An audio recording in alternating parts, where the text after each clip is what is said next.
Interesting. It's leaking right out of that element right there. Alright, no power on it. Even though I'm right in the middle of turning a property, repair calls are still coming in. If you haven't been watching that series, go check those out. This is my last 2 videos. Yeah, so I was looking for a hose. Normally they have extra washing machine hoses down somewhere in the basement. Couldn't find one. Pretty sure it's leaking from that bottom element right there. At the end of this video, you'll see that this water heater gave me some issues, and I probably made a mistake right here by using this hose. I should have just drained the water heater down like I normally do, but I did not, and I was trying to use this longer hose because that's all I had on my van, and it just didn't work out. I was trying to get it to drain, it would not drain. I was actually just swinging by this house on my way home from the red house, the rehab series that I'm posting videos on. I was just headed home and I was like, hey, let me swing in and check out this water heater. The electrician reported to the landlord that the water heater needed replaced. I was just swinging by to check and see. And then I thought to myself, I think it's just the element, so I just used the parts that I had on my truck. I'm gonna get this one all prepped.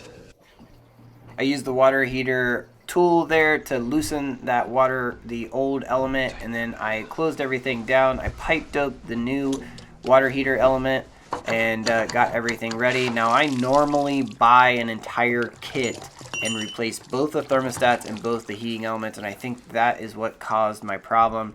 Here I'm pulling out the old water heater element, kind of got stuck there, and then I slipped in the new one.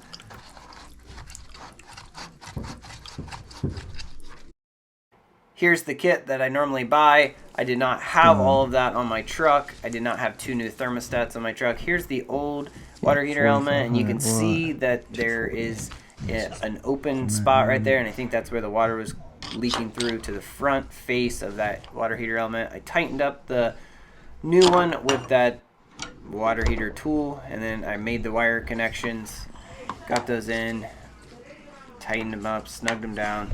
Sometimes it's a little bit hard to hold the wire and tighten up the screw, all of that, so it's just a tight little spot. So I will use my flat wire strippers. They're a wide base there, and I will hold the wire and then tighten it down. I didn't really need it on the top there on that red wire, but I just yeah, tighten that one down and good to go on that one. And then I move on to the top heating element. Probably should just go ahead and do this one too.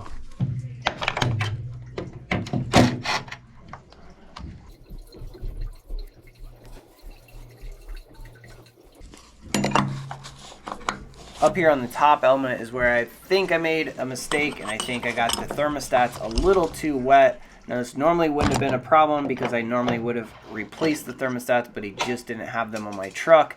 So at the end of the video, you'll see a little clip from the tenant. Unfortunately, this was a callback, and I'm not perfect. I did get called back to this job. So, lesson learned, I should have drained the water heater all the way down, and I also should have replaced those thermostats, and I don't think I would have gotten called back.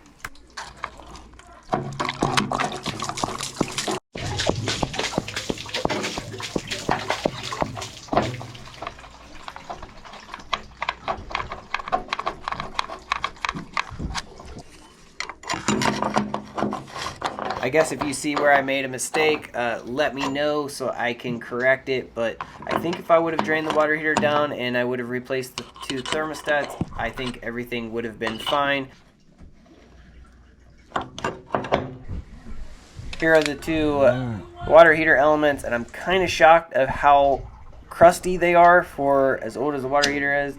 I kicked on the breaker there and went over and checked out to make sure that I had power. I opened the water back up, and then I checked to make sure I had power. Now only one heating element heats on the Rheem water heaters at a time, so the bottom will come on and then the top will come on. Once that bottom thermostat meets temperature, then the top heating element will come on. Some people get confused and they think that both heating elements should be on at the same time. They do not run at the same time. So just a heads up, this is just the one from Home Depot. This is not the same way, you know, on every water heater. 2020, July of 2020 is when this was manufactured. So it's still covered under warranty. I actually called warranty and got a new water heater element sent to me. They sent it out extremely fast. I'm not sure what was there before, but there was something very large inside this basement. I don't know if there was some sort of fireplace or stove, wood stove, something.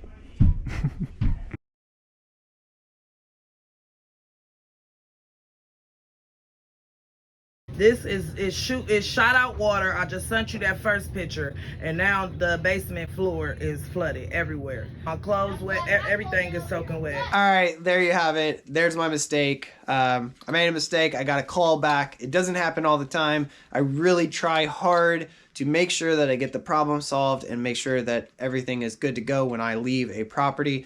I was just swinging by there on my way home, and I thought that the water heater needed replaced because I know the electrician, and at least if it's the one that I know, and he's normally spot on. He's very sharp with, basically he's been in the trade since he was like 12 years old. He's been around. He worked for his dad. His dad owned a construction company. He's an electrician now. But yeah, so I went back the next day. I changed out the upper and lower thermostat, these right here, changed both of those, and I changed this TNP. Just to be safe, I wanted to make sure I got it right. In my defense, this TMP should have never been blowing against the wall. There should have been a discharge pipe, and then that should have been routed down to the bottom. Here's a straight discharge pipe, but they make them curved. That curved discharge pipe should have been routed down to the floor so that it would not spray against the wall and then spray outward. Here is the lower element right there. You can see it is all rotted out. Now I do think that this water heater, this is the upper element. I don't know, green and blue, they're labeled like that for a reason. The important thing is there are normally numbers on these water heater elements, and I've actually seen in a 120 volt element installed on a 240 volt water heater. So make sure if you are changing the element that you look at, this is a 4500 watt 240 volt element. So right there on there, they have they have numbers on there. So just keep that in mind if you are changing them out. With the elements looking like this, I would consider going back and changing the anode rod, or on the turn, checking it, at minimum, checking the anode rod to make sure that you are not going to lose that tank. There's very little to go wrong on a electric water heater. So yeah, but you don't want to, once you lose that tank, you got to change the whole thing. So that's how you. I did call Rheem. I told the lady on the phone, I was laughing because I told her when I opened the box and there was only one water heater element in there. I was like, that's interesting. So I told her on the phone that I changed out both of the heating elements, but that the lower was bad. She just went ahead and sent me just the lower.